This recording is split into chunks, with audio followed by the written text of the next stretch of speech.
All right, so this is a suggestion via Discord. The name of the video is losing more than 1,800 containers. The most epic large container ship disaster ever. This is coming from the channel Noctis. The Noctis, guys. Hey there, and welcome to Noctis on YouTube. Oftentimes, cargo ships traveling on the open sea encounter incidents that result in the loss of their cargo. These losses are not always due to weather or external factors, but can also be caused by small mistakes or human error. Okay. Here are some of the most expensive mistakes in the history of container ships. One Apus. The One Apus is a Japanese-flagged container ship with a length of 364 meters. Built in 2019 by NYK Line, a Japanese-based shipping company, this vessel has a capacity of 14,000 TEUs. TEUs? In November 2020, the ship made a voyage from China to the United States. However, it encountered bad weather, strong winds, and large waves that hit the One Apus. The large waves, reaching a height of 15 meters, caused the containers on board to be thrown off the ship. The incident occurred when the One Apus was located approximately 1,600 nautical miles northwest of Hawaii. As I want to go ahead and point out, I will definitely tell you this here. The science behind making something like this float. Well, obviously it's about like displacement, I'm guessing, of some sort. But making all of this weight float is phenomenal, bro. Congratulate whoever did that. After being hit by the large waves, the ship's captain changed course to the south to avoid the extreme weather, then returned eastward to the port of Kobe in Japan. As a result of the waves that hit the ship, thousands of containers below deck collapsed and were lost at sea. Wait, there are more underneath the, Upon arriving at the port of Kobe, many of the containers on the ship were dented, off-center, and an estimated 1,816 containers fell into the ocean. Of the thousands of lost containers, 64 were carrying hazardous materials. The estimated loss from the lost containers was $200 million. So that means that seeped into the ocean. Due to the significant loss, this incident made the One Apus the second largest container loss in history. According to rumors, the incident was caused by the captain's mistake. The captain reportedly knew about the bad weather and strong winds, but still proceeded due to a tight schedule and the belief that the wave height would not be too high. Whether or not guys, I definitely hope that we learn from this event. These rumors are true is still unknown, as an official investigation into the One Apus ship has yet to be released. Right. Okay. MSC Napoli. Napoli.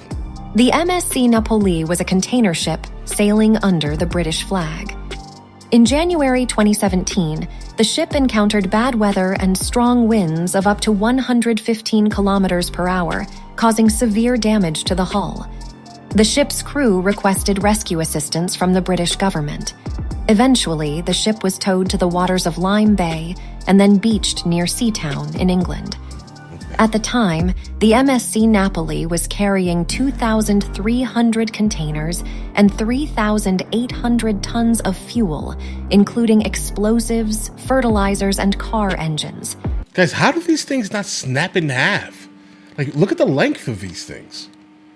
This is absolutely scientific marvel here. The British government, or engineering marvel, let's say, was concerned about the potential environmental contamination and the badly damaged condition of the ship. Yeah, I would As a result, they planned to sink it by exploding it into 3 parts. The purpose of sinking the ship was to facilitate the recovery of its wreckage and debris. Okay. Well, guys, I'm guessing, the good thing about this is that they're giving the, all of these structures, to the ocean. It's not uncommon for, decommissioned buses, taxis, along with, subway cars to be used as some type of reef, guys. Moving all the fuel and containers, the rescue team successfully lifted all the wreckage and debris from the seabed, which took 2.5 years to complete. As long as The they UK properly government strip spent it. £120 million for the salvage operation, making it the second most expensive shipwreck in maritime history. I thought the last one was the second. MOL Comfort. In June 2013, the MOL Comfort experienced extreme weather with high waves, which caused cracks in the bottom of the ship. Fearing the ship would sink, all crew members were forced to abandon the MOL Comfort using the lifeboats. They were later rescued by a German-flagged vessel. The cracked ship eventually split in two, but even after being split, both parts of the ship remained afloat, and the loaded containers remained intact. However, 3 days later, the stern section of the ship sank to a depth of 4,000 meters below sea level, along with approximately 1,700 containers and 1,500 tons of fuel. This sounds more expensive than the on others. July 6th, for reasons unknown, the bow section of the MOL Comfort suddenly caught fire while being towed by a tugboat, and eventually sank along with the remaining more than 2,400 containers. Yeah, I think this is worse. The sinking of the MOL Comfort resulted in insurance companies suffering losses of up to $400 million. This incident was the worst and most expensive disaster in history during a shipping operation. Yeah, it looked like In it. December It smelled like it, 2014, the insurance companies, which consisted of 100 firms, filed a lawsuit against Mitsubishi Heavy Industries, the company that built the MOL Comfort, alleging that the accident and loss of cargo on the ship were due to design defects in the MOL Comfort. Listen, take that with a grain of salt, I'd say personally, because we're talking about the insurance company making a statement. What they want to do now is pass the buck. They lost all of this money. Okay, so now they're trying to find someone else who's at risk of who they could basically sue. For the most part, we'll see how that goes, I guess. But take that with a grain of salt. I mean, they're just looking for anyone to blame in this instance. The Rena was a container ship built in 1990 with a length of 236 meters and a width of 32.2 meters. On October 5th, 2011, while sailing from Napier to the port of Tauranga in New Zealand, the Rena hit a cluster of rocks at a speed of about 17 knots. As a result, the Rena ran aground, and at the time of the incident, the ship was carrying 1,300 containers and over 1,700 tons of fuel. Wow. Look, you can see it in the the grounding water. of the ship caused approximately 200 tons of fuel to spill into the sea, and a large number of containers fell into the water. The accident made the Rena the worst maritime disaster in New Zealand's history. After being stranded there for months, the Rena split in two in January 2012 and finally sank to the seabed on April 4th. After that, a large-scale salvage operation and sea cleanup were carried out in the area. The New Zealand government spent $700 million for the salvage operation. After an investigation, the cause of the Rena's accident was found to be due to the captain and navigation crew's mistakes. Guys, I'm not even sure you can sue this person.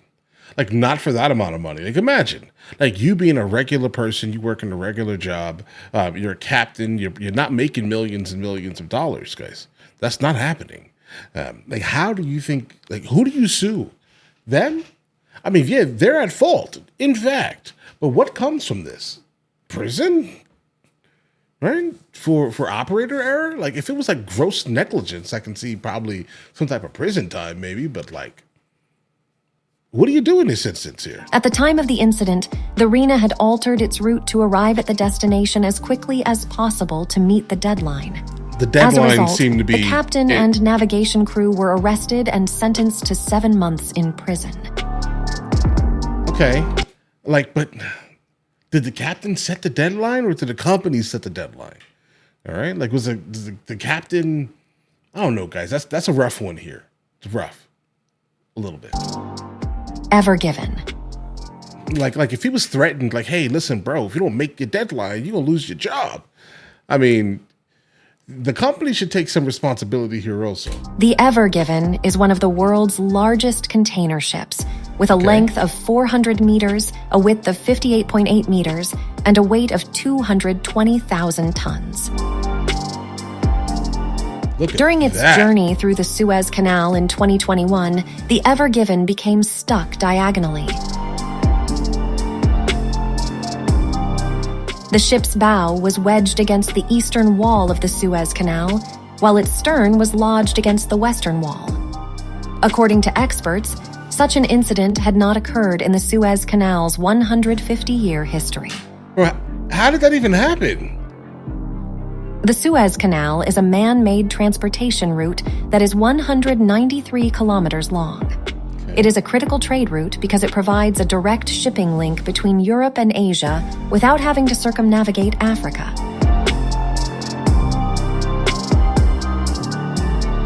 When the Ever Given became stuck, it caused a backlog of more than 400 ships as they were unable to pass through the Suez Canal. The cause of the incident was believed to be due to strong winds and human error, which caused the ship to veer off course and become lodged diagonally. After being trapped for almost a week, the ship was finally freed. However, the impact of the incident was significant. While stuck, the Ever Given held up $9.6 billion worth of trade goods per day. That's the end of this video. I hope you enjoyed it. Make sure to subscribe to this channel so you don't miss any of our new content. All right, guys. All right. And again, the name of this channel is called The Noctis. This was an incredibly intriguing video. I never actually sat and tried to even think about these things because I don't know the science behind it or the engineering behind it. I look at it probably like many other people do and just marvel at the gigantic scale of these things. The ability to move this amount of things around the world is absolutely phenomenal, guys. And I think that's just purely attributed to the sharing of information and technology and an overall globalization, et cetera, et cetera, et cetera. But now seeing that there are occasions where these ships go down, God, guys, man. But all right, guys, let me know in the comments what you guys think. You guys all have an absolutely amazing day. This was definitely a different video from the norm here, guys, right? But all right, you guys all have an absolutely amazing day. Enjoy your day thoroughly. The fact that you just made it to the end of the video says a whole lot, actually. We have a couple other channels. MrLboyd Music, MrLboyd Movie Reacts, along with MrLboyd Discusses, where I just generally speak about the things that specifically matter to me. But in the meantime, I'll catch you guys later.